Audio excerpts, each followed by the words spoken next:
শীতকালের বিভিন্ন কালারফুল এবং হেলদি সবজি দিয়ে আজকের নাস্তা রেসিপি শেয়ার করছি। আশা করি আপনাদের ভালো লাগবে। প্রথমে একটা বোল নিয়ে তাতে 2 কাপ ময়দা নিয়ে নিয়েছি। আপনারা চাইলে আটা দিয়েও বানিয়ে নিতে পারেন। স্বাদমতো নুন, 1 চামচ চিনি আর 2 থেকে 3 চামচ দিয়ে দেবো সাদা তেল। দিয়ে খুব ভালোভাবে শুকনো উপকরণগুলোকে একটু মাখিয়ে নিতে হবে।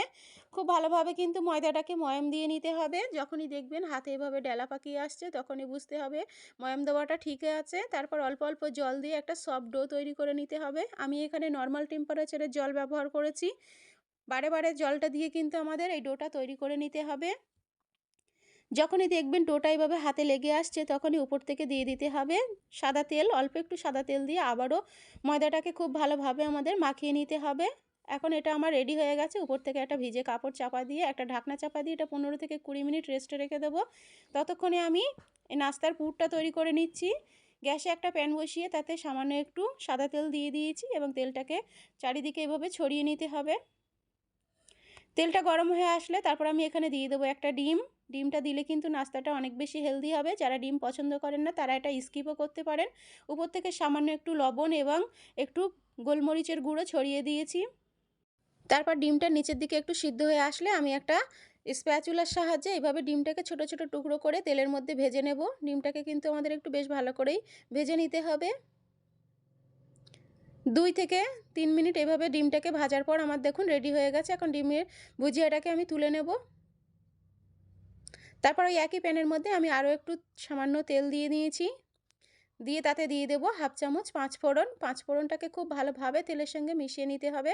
পাঁচফোড়ন থেকে যখন সুন্দর একটা মিষ্টি গন্ধ বেরোবে তখন আমি এখানে দিয়ে দেবো 5 থেকে 6 কোয়া রসুন কুচি। রসুন কুচিটাকেও খুব ভালোভাবে তেল এবং পাঁচফোড়নের সঙ্গে মিশিয়ে নিতে হবে।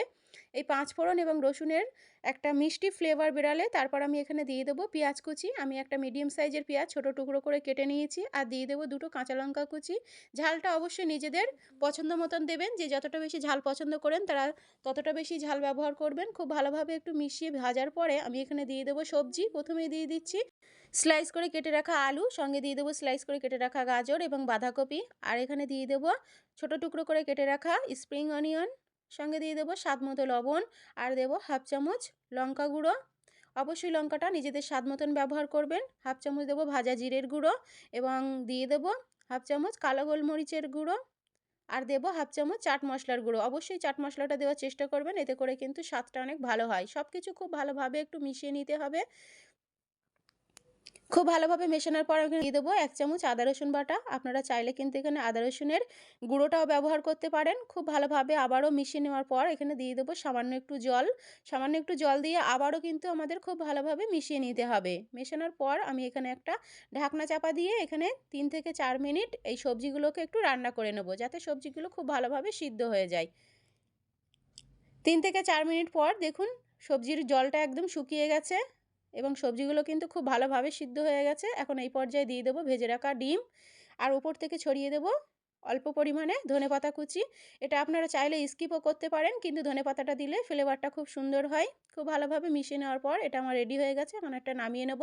অন্য একটা পাত্রে নামিয়ে নিয়েছি। এখন এটাকে আমাদের খুব ভালোভাবে ঠান্ডা করে নিতে হবে। তারপর এদিকে দেখুন 20 মিনিট পর আমার ডোটা কিন্তু আরও বেশি সফট হয়ে গেছে। এখন এটাকে আরও কিছুক্ষণ আমি মথে নেব। খুব ভালোভাবে মাখিয়ে নেওয়ার পর আমি এখন এই ডোটা থেকে লেচি কেটে নেব। আমি একটা ছুরির সাহায্যে এখান থেকে লেচি কেটে নিচ্ছি। আমি এটা 4 ভাগে বিভক্ত করে নিচ্ছি। আপনারা আপনাদের পছন্দ মতো লেচি কেটে নিতে পারবেন।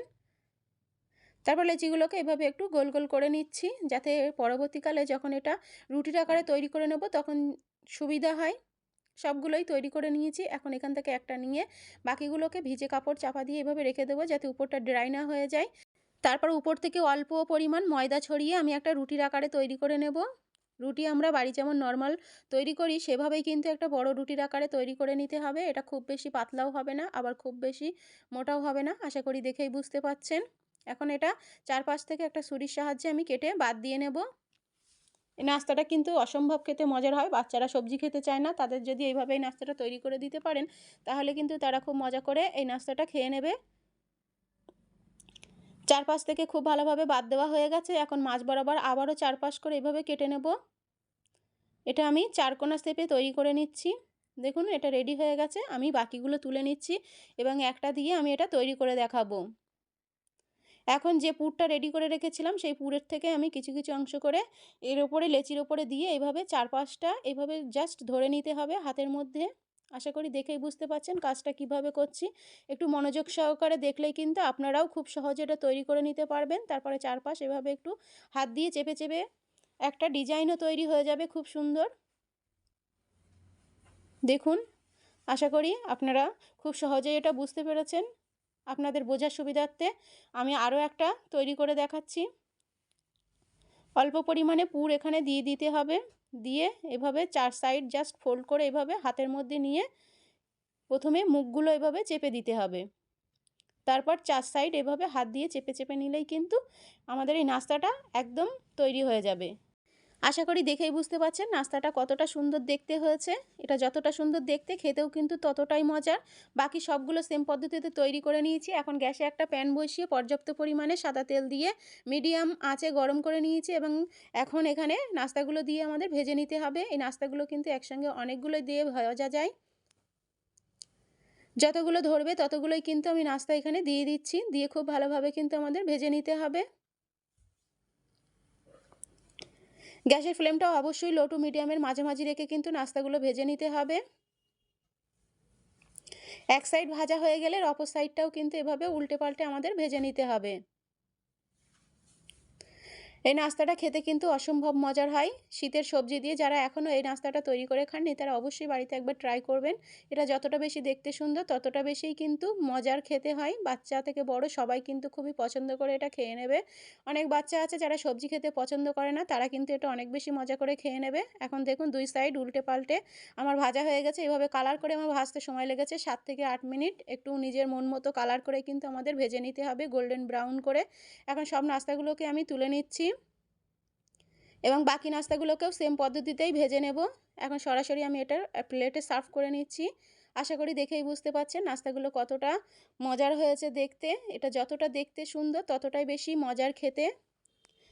আশা করি আমার আজকের রেসিপি ভালো লেগেছে। ভালো লাগলে অবশ্যই বাড়িতে একবার ট্রাই করবেন। দেখুন আমি একটা ভেঙে দেখাচ্ছি। এটা যতটা বেশি মুচমুচে ভিতরটা কিন্তু একদম সবজির পুরে ঠাসা। এটা অসম্ভব মজার লাগে খেতে। দেখা হবে নতুন কোনো রেসিপিতে। ততক্ষণ পর্যন্ত ভালো থাকবেন, সুস্থ থাকবেন। ধন্যবাদ সবাইকে।